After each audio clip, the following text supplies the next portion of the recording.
पड़ोस में ससुराल।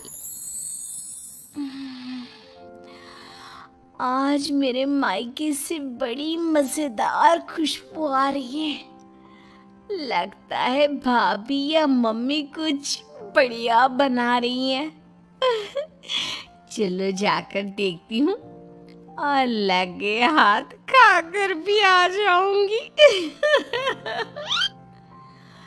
मायरा घर से बाहर निकलने ही वाली होती है कि पीछे से उसकी सास आ जाती है। ओ मैडम, कहाँ निकली आपकी सवारी हैं?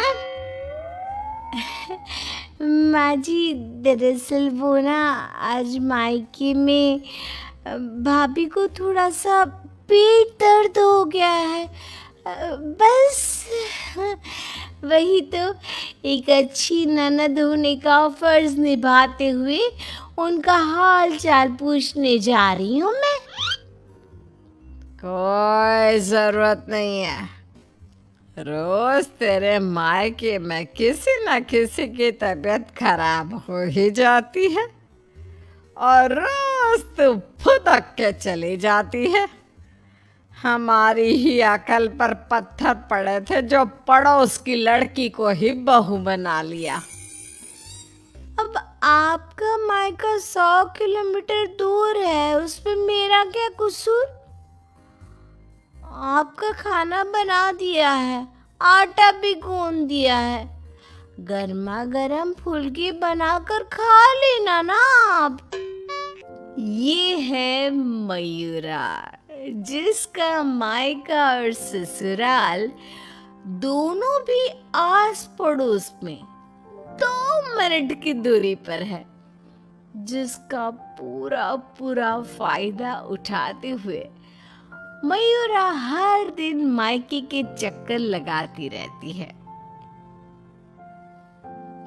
हेलो मम्मी, हाय भाभी, क्या बात है? आज तो बड़े ही शाही और लजीज पकवान बने जा रहे हैं। कोई दावत शावत है क्या आज हमारे घर पर? खुशबू आई नहीं कि चली आ गई महारानी चींटियों की तरह सूंघती हुई। अरे बेटा, तेरे भाई का प्रमोशन हो गया है, इसी खुशी में उसके मनपसंद पकवान बना रहे हैं। बस आ जाती तू भी, दामाद जी और समधी समधन जी को भी न्योता दे दे। पर मम्मी जी, हमें थोड़ी ना पता था कि ये सब आएंगे। मैंने तो वैसे भी खाना कम ही बनाया है। क्या भाभी, अब आपको ये तो पता है कि मेरा ससुराल पड़ोस में ही है, और आपको तो मैंने कह कर रखा है ना कि मेरे 2 एक्स्ट्रा फुलके सेक कर रख दिया करो। मुझे मम्मी के हाथ की बनी सब्जियां कितनी पसंद है।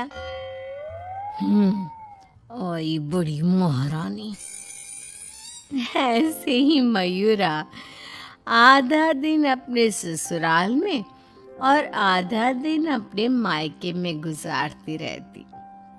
एक दिन सुबह नाश्ते के दौरान मयूरा के ससुर धनराज और पति श्लोक, अरे मयूरा, ये क्या?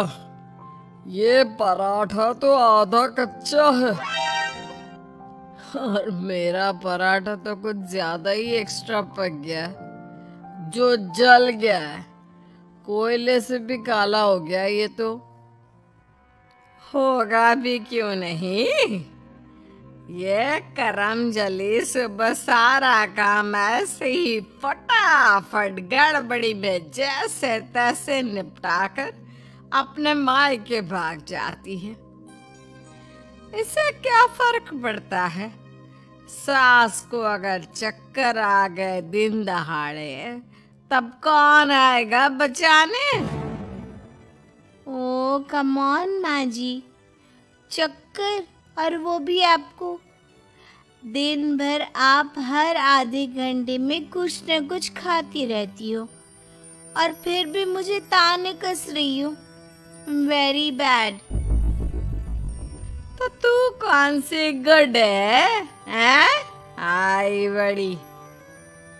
वहाँ मायके के घर में वंदना अपने पति यानी मयूरा के भाई गोपाल से कहती है, गोपाल, तुम ना तुम्हारी प्यारी बहन को समझा कर रखो। अरे तीज त्योहार, रक्षाबंधन, दीपावली, इन सब पे अपने मायके आए तो ठीक लगता है, लेकिन ये मैडम, ये तो रोज ही चली आती है मुंह उठाए। अरे सोचिए मम्मी जी, अगर मैं भी रोज इस तरह अपने मायके जाऊं तो आपको ये सही लगेगा? नहीं ना? फिर वंदना सही कह रही है मम्मी, जरा इस बात पर गौर फरमाइए। हाँ बेटा, मुझे पता है। उस दिन तो गली की औरतें भी सब्जी वाले के यहाँ गप्पे लड़ाते हुए बातें बना रही थी कि मयूरा तो दिन भर सिर्फ अपने मायके में ही रहती है। आज उसे आने दो, मीठे बोल से ही समझाऊंगी, समझ जाएगी वो। फिर जब मयूरा मायके आती है तो मम्मी, आपको तो कोई दिक्कत नहीं है ना मेरे इस तरह आपसे मिलने यहाँ आने से?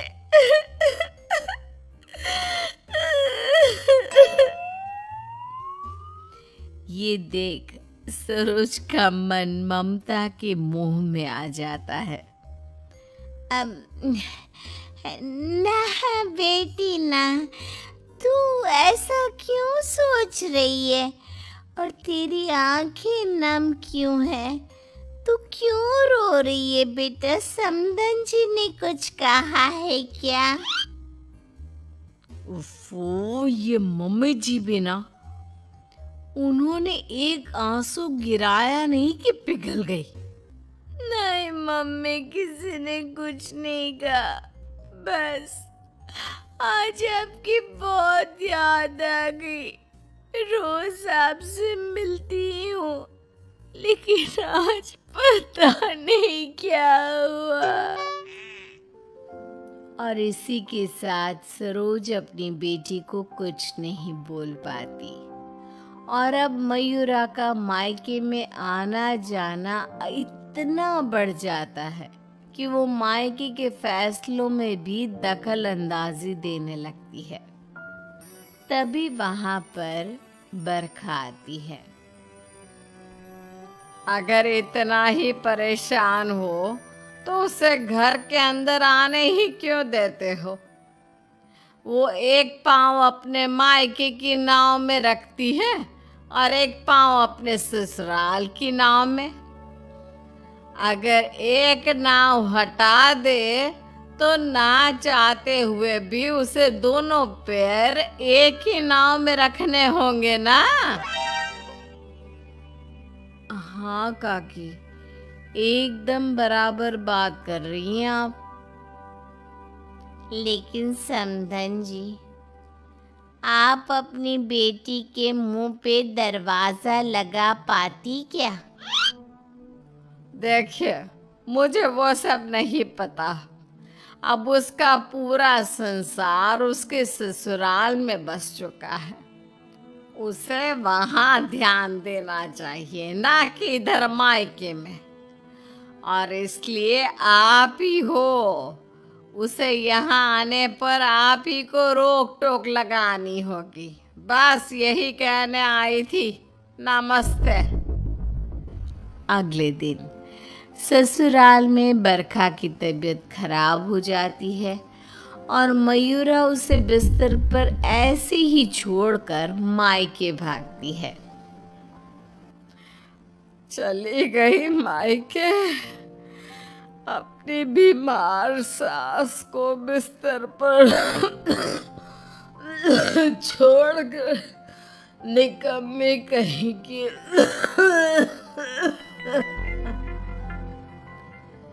रात में जब धनराज और श्लोक दफ्तर से घर लौटते हैं तब वो देखते हैं कि मयूरा घर पर नहीं है और बरखा अपने कमरे में बुखार से तप रही है। और तो और घर में कुछ खाना तक नहीं बनाया है। आज तो हद ही कर दी मयूरा बहू ने। अरे काम काज का नहीं, लेकिन कम से कम अपनी सास की तबीयत का तो लिहाज रख लिया होता। कोई फिक्र, कोई चिंता नहीं। आप ही ने तो चुनी थी ना ये बहू।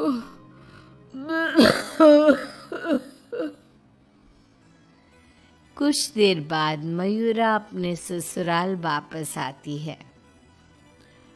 मयूरा, घड़ी देखी तुमने? हाँ, घड़ी में 2 सुइयां एक साथ कितनी प्यारी लगती है ना। बिल्कुल आपकी और मेरी जोड़ी की तरह। मैं मजाक के मूड में बिल्कुल नहीं हूं मयूरा। तुम्हारा ये मायके से ससुराल, ससुराल से मायके घूमने का तमाशा बहुत हो गया। ये सब कब खत्म होगा? तुम्हें अंदाजा भी है, माँ अंदर 103 बुखार से तप रही है और तुम सुबह से अपने मायके में हो। बहू, अच्छा होगा कि तुम मायके जाना कम कर दो, वरना कहीं ऐसा ना हो कि एक दिन दोनों तरफ की रिश्तों की डोर टूट जाए और तुम बीच में ही लटकी रह जाओ। जी पापा जी, आप टेंशन मत लो। मैं मायके जाना तो नहीं छोड़ सकती, लेकिन मैं अपना बहु धर्म अब अच्छे से निभाऊंगी। मैं रोज माँ जी का एकदम हल्की नाजुक पत्ते की तरह ख्याल रखूंगी और आप लोगों को शिकायत का मौका भी नहीं दूंगी। पर मयूरा तो आखिर मयूरा है। इतनी जल्दी कैसे उसे किसी की बात समझ में आ जाती? ये तो उसकी डिक्शनरी में था ही नहीं। पहले वो बिना कोई काम किए मायके चली जाती थी और अब कभी कुकर को गैस पर रखकर तो कभी कपड़ों को आधे में धोता छोड़कर मायके चली जाती। उसकी इन हरकतों से ससुराल और मायके वालों को तो पहले से ही परेशानी थी। अब तो आस पास की औरतों के लिए भी मयूरा अच्छी खासी शाम की चाय की गॉसिप बन गई थी। अरे वो सरोज बहन की बिटिया मयूरा कभी इस डाली तो कभी उस डाली फुदकती रहती है। मुझे तो दिन भर अपनी खिड़की से उसका ये सर्कस देखने में बहुत मजा आता है। अरे मैंने तो सुना है उसकी भाभी वंदना अपनी ननद को एक आंख पसंद नहीं करती। दरअसल मेरी बहू काजल और वंदना ना सहेलियां हैं, इसीलिए पता चला। पर मानना पड़ेगा सरोज को, बहुत अच्छे गुण दिए हैं उसने अपनी बेटी को। तभी वहां से गुजर रही सरोज सभी औरतों की बातों को कान लगाकर सुन लेती है और रुककर उन्हें चिल्लाते हुए कहती है, क्यों रे कलम मुइयो, तुम लोगों को क्या अपनी घर गृहस्थी नहीं है जो रोज शाम को हमारी गृहस्थी की चर्चा लेकर बैठ जाती हो? हैं? बेवकूफ औरतें, पहले खुद के घर में ठीक से देख लो, फिर दूसरे के घरों में झांको। क्यों सल्ला बहन, आपका बेटा तो रोज रात को नशे में धुत लुढ़कता हुआ घर वापस आता है ना? हमने कभी कुछ बोला? और जानकी बहन, आपकी बेटी का इस महीने का 5वां बॉयफ्रेंड उसे रोज गली के कोने पर छोड़ने आता है, लेकिन हमने तो कोई बात नहीं बनाई। इतना बोलकर सूरज वहां से चली जाती है, लेकिन अब पानी सर के ऊपर जा चुका था और थक हार कर परेशान होकर दोनों परिवार वाले आपस में एक साथ मिलकर मयूरा के बारे में बात करते हैं। श्लोक, हमने बहुत बार कोशिश की कि हम मयूरा को रोके मायके आने से, लेकिन वो इतनी ढीठ है कि हमारी बातों को कान के पीछे ही डाले जा रही है। अब पता नहीं वो ये सब जानबूझकर कर रही है या फिर सच में। समधन जी, समधी जी, अब जो भी हल निकालना है आप ही निकाल सकते हैं। दामाद जी, कुछ तो कीजिए। कुछ तो आपको करना चाहिए था सरोज जी। अरे बरखा, जैसे हम बहू को रस्सी से बांध कर नहीं रख सकते, वैसे ही एक माँ होने के नाते सरोज जी भी मयूरा को मायके में प्रवेश करने से नहीं रोक सकती। अरे उसने पूरा बचपन बिताया है वहां पर। लेकिन अब नहीं, अब तो इस सब का एक ही रास्ता है। जो काम मैंने 1 साल पहले नहीं किया था, वो मैं अब करूंगा। ऐसा क्या कर लेगा तू बेटा? मुझे कंपनी की तरफ से चिरौलीपुरा में ट्रांसफर लेटर दिया गया था, वो भी दुगनी सैलरी के बेसिस पर। लेकिन 1 साल पहले आई इस ऑफर को मैंने मयूरा की खुशियों के लिए ठुकरा दिया था, क्योंकि अगर हम यहाँ से कहीं और जाकर शिफ्ट हो गए तो वो अपने मायके को मिस करेगी। तभी शादी भी नहीं थी, और अब ऐसा कुछ भी नहीं है। तो तुम ये कहना चाह रहे हो कि तुम सब, यानी मयूरा के ससुराल वाले, अब उसके मायके से दूर चले जाएंगे? जी हाँ, मैं इस ऑफर को अभी भी एक्सेप्ट कर सकता हूँ और फिर हम सब यहाँ से चले जाएंगे। अब हम और कर भी क्या सकते हैं?